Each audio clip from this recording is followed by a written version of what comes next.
and welcome to the introductory module on marketing research. These videos can help those who want to know more about marketing research and its various channels.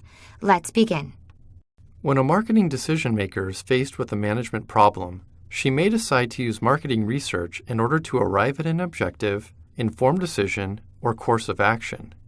In marketing research, the first step is to define the research problem and objectives of the research. Once the research problem is properly defined, the next step is to choose a research design that can address the problem and objectives. Different research methods are used for different types of research projects based on the types of information needed. Furthermore, every research project is unique in itself.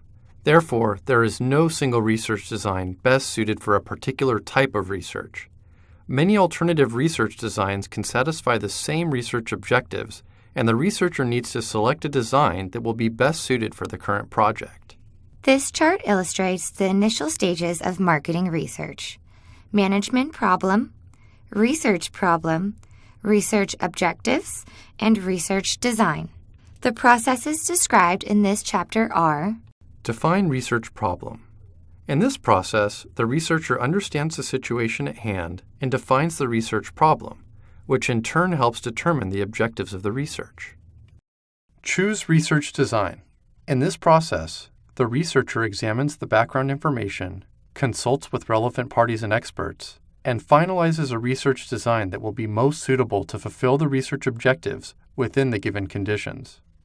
This figure provides an overview of the two processes associated with this initial stage of a research project. And with that, we'll end this module. Thank you for learning with us. Hello. Welcome to this module on the overview of the data collection process necessary for marketing research purposes.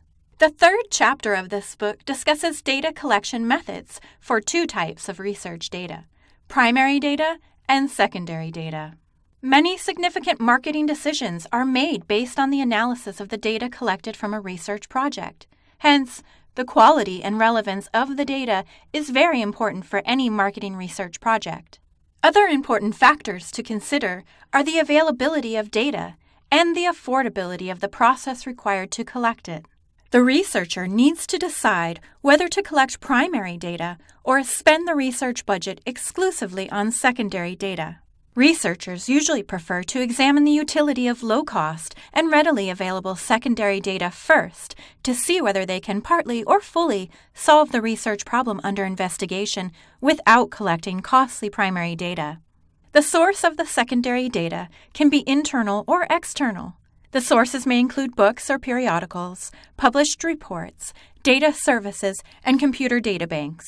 When the needed data is non-existent, outdated, incorrect, or inadequate, the researcher needs to collect primary data. Most marketing research projects do include some primary data collection. Primary data may be obtained from consumers, subject matter experts, random samplings of a target segment, organizations, and other sources. This figure provides an overview of the processes discussed in Chapter 3, Data Collection. With that, we'll end this video. Thank you. Hello, and welcome. In this module, we'll discuss the output of the Define Research Problem process. Research problem and objectives. Defining the marketing research problem and its objectives accurately and completely is critical for the marketing research team to initiate the marketing research process. Improper problem definition will lead to incorrect research design selection, inappropriate data collection, and inaccurate data analysis. A detailed statement of the marketing research problem and objectives needs to be documented so that it can be used as an input for other processes within marketing research. The document can also contain information about the possible causes of the problem. It is important to document the marketing research problem and the objectives in order to ensure the research will be completely driven toward answering the research problem. The objectives must be focused and specific. The research objectives should answer the main questions, such as, what is the purpose of the research? And, what information is being sought? And, how will the information be used? These questions will eventually transfer the management problem to the research problem statement. For example, The management problem may be whether or not to launch a new product. The research problem will analyze if there is any scope for the new product in a particular market. Therefore, most researchers outline the research problem, objectives, and possible research results before the research commences. Now that you understand this concept, what example can you think of? A high-end patio furniture design company is adding 2 new grades of furniture to its line. It may decide the primary research problem is, what are the demographics for the new low and medium grades of furniture to be offered? Its objective will be to qualify and quantify these 2 new consumer groups in order to set appropriate price points and marketing strategies. A well-established luggage designer wants to reinvestigate its value proposition.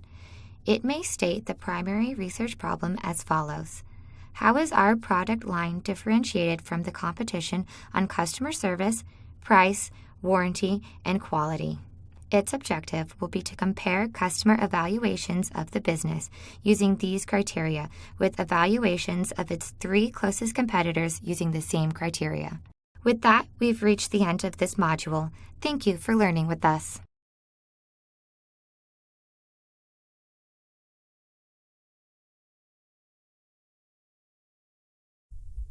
Hello and welcome. In this module, we'll take a look at an overview of the corporate strategy. Corporate strategy is the overall direction of the company that takes into consideration an assessment of the existing capabilities of the company and external opportunities and threats. Corporate strategy usually coincides with the immediate future fiscal period, or it could be developed with a longer term. It is important to understand the overall corporate strategy and its relationship to all areas of the business, in order to ensure that activities at all levels are aligned and aimed at achieving overall corporate goals.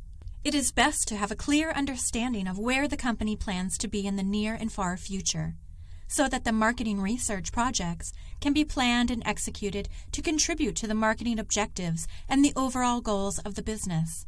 Corporate strategy is a combination of senior management direction and insights.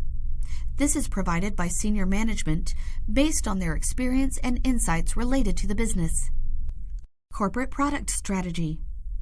This defines the products or services the company offers and the research and development efforts required to create them. Corporate marketing strategy. This defines how the company plans to target, position, market, and sell the planned products, and defines metrics, targets, and budgets for all marketing activities. Corporate operations strategy. This defines how the company will manage operational activities, manufacture its products or provide services, and provide the corresponding customer support and warranty. Corporate finance strategy. This defines how the company will manage its finances, attain funding, and financially sustain its operations. The finance strategy should include forecasts and projections and summarize costs, income, and investments. Corporate human resource strategy. This maps the human resource capabilities within the company and considers talent management and acquisition needs to sustain growth. Typically, companies have existing documentation regarding their corporate product strategy, corporate marketing strategy, corporate operations strategy, corporate finance strategy, and corporate human resource strategy. These must be considered in an integrated manner to define a coherent corporate strategy. The level and complexity of documentation for these strategies may vary depending on the size of the company and the breadth of its product portfolios and geographic reach. If formal documentation of these strategies is not available as with a startup company, the teams involved in strategic planning should consider the various strategies using the ESM study guide framework and decide on an overall corporate strategy, which can then become a benchmark to execute future plans. Corporate strategy can be further divided into lower-level strategies depending on the complexity of the organization.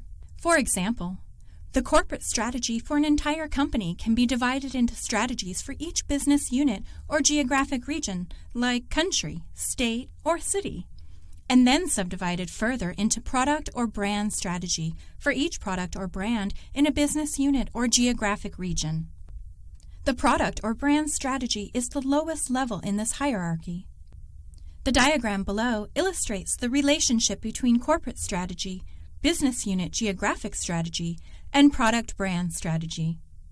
While each of the various strategies established in an organization has its own goals and expectations, it is important to note that all activities must align in order to ensure that teams are focused on achieving targets that will contribute to the overall business goals.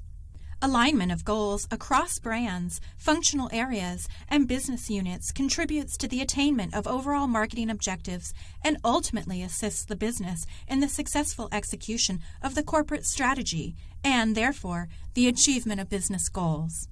That's all for now. Thank you for learning with us.